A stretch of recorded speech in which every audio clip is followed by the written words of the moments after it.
Damn phones, Babylons can't crack the code. What's up, YouTube? This is B. Kelly back again with another video. And in today's video, y'all, I'm going to be talking about 5 college football stars you may have forgotten about. Now, before I move on with the video, remember to smash that like button and subscribe if you haven't already. Now, let's get into it. The first player that I am going to be talking about in today's video is Texas Tech quarterback Graham Harrell. Graham Harrell was at Texas Tech from 2004 to 2008, and he became the starting quarterback as a redshirt sophomore in the 2006 college football season, and he took off quickly. As in his career as a Red Raider, he completed almost 70% of his passes, threw for 15,793 yards, 134 touchdown passes through the air, and only 34 interceptions. He even was a 4th place finisher in the 2008 Heisman voting. He won the Johnny Unitas Award in 2008, and he was Sporting News Player of the Year for the 2008 college football season. His best season of his college football career is considered to be the 2008 college football season, in which Texas Tech was a top team that year, in which they went 11-2. He completed 71% of his passes, threw for 5,111 yards, 45 touchdown passes, and only 9 interceptions. You might be thinking, with his great career that he had as a Red Raider at Texas Tech, this guy had to be a high draft pick, especially with those numbers, but that wasn't the case at all, as Graham Harrell went undrafted in the 2009 NFL Draft, and in fact, he wasn't even on an NFL team in 2009. Instead, he played in the Canadian Football League for 1 season. After his 1 year in the Canadian Football League, he would find his way to the NFL, where he was a backup quarterback for the Green Bay Packers from 2010 to 2012, in which he was actually a Super Bowl champion with the Packers. After his time with the Packers, he was on the preseason roster for the New York Jets, but he did not make it past final roster cuts, and that was the end of his football career. On to this next player. He was one of the most electrifying and best players in the nation from the late 2000s to the early 2010s. And it's none other than LaMichael James. LaMichael James was a starting running back for Oregon for 3 seasons, in which he rushed for 5,082 yards, averaging over 6 yards a carry, and 53 total touchdowns on the ground in his career as a Duck. It's not even just that, he was also a Heisman finalist in 2010, and was even the Doak Walker Award winner, which is given to the best running back in the nation in 2010. Many consider his best season to be the 2010 season, in which he rushed for 1,731 yards, averaged 6 yards a carry, and had 21 total touchdowns on the ground, but you could argue that 2011 was actually his best year of his college football career, as he rushed for 1,805 yards, averaged 7 yards per carry, and had 18 touchdowns on the ground. His worst season of his collegiate career is still a baller season, as he still rushed for over 1,500 yards and had 14 total touchdowns on the ground.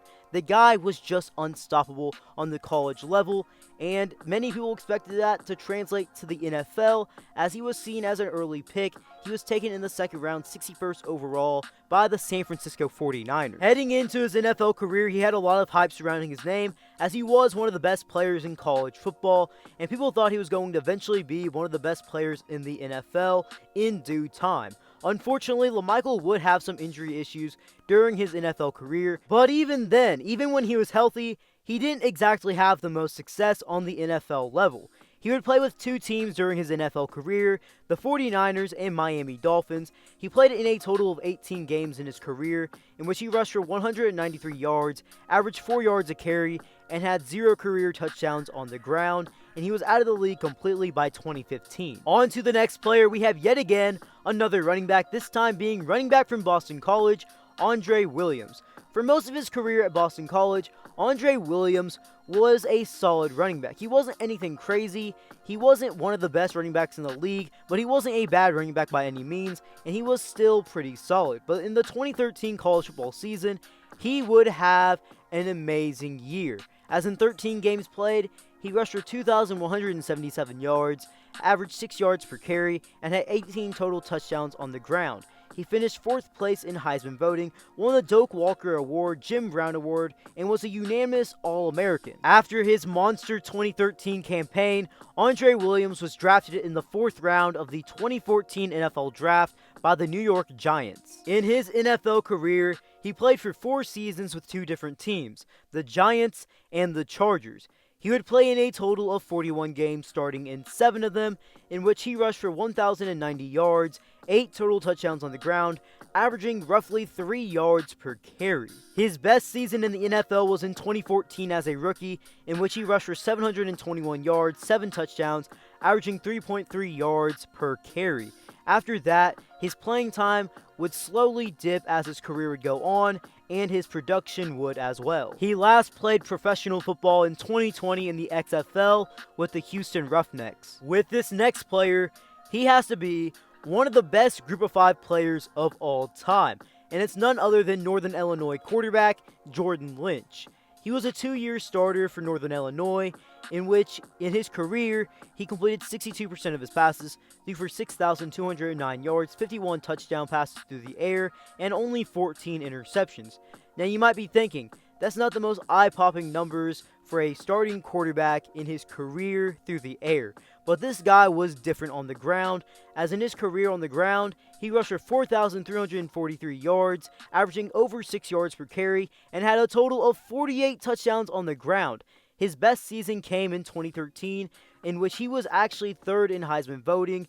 He completed 63% of his passes, threw for over 2,800 yards, 24 touchdown passes to the air, and only 8 interceptions. But he almost rushed for 2,000 yards, in which he rushed for 1,920 yards and had 23 total touchdowns on the ground. It's also worth mentioning that during his college football career, he was a 2-time MAC MVP, 2-time MAC Offensive Player of the Year, and even led Northern Illinois to the Orange Bowl one season. Despite a strong 2 seasons on the collegiate level as a starting quarterback, Jordan Lynch would end up going undrafted in the 2014 NFL Draft.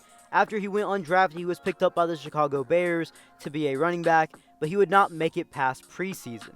After his time with the Chicago Bears, he would be in the CFL from 2015 to 2016 until he announced his retirement officially in 2017. The final player that I have in today's video is Mizzou quarterback James Franklin. In his career as a quarterback at Mizzou, he completed 62% of his passes, threw for 6,962 yards, 51 touchdown passes to the air, and 25 interceptions. On the ground, he was a pretty good quarterback, as in his career, he rushed for 1,729 yards, averaging nearly 4 yards per carry, and 21 total touchdowns on the ground. His best seasons as a quarterback on the collegiate level came in 2011 and 2013. His best season by far was the 2011 season, if you're talking about a statistical range standpoint, as in 13 games played, he completed 63% of his passes, threw for 2,865 yards, 21 touchdown passes to the air, 11 interceptions, but he nearly rushed for 1,000 yards, averaging 4.5 yards per carry, and 15 total touchdowns on the ground. Now, if you're talking about team success, the best year for James Franklin was 2013, as he helped lead Mizzou to the SEC championship game. They did lose, but they would end up making a New Year's Six appearance in the Cotton Bowl. Franklin would go on to be undrafted in the 2014 NFL Draft. Shortly thereafter, he signed with the Lions, but would not make it past preseason.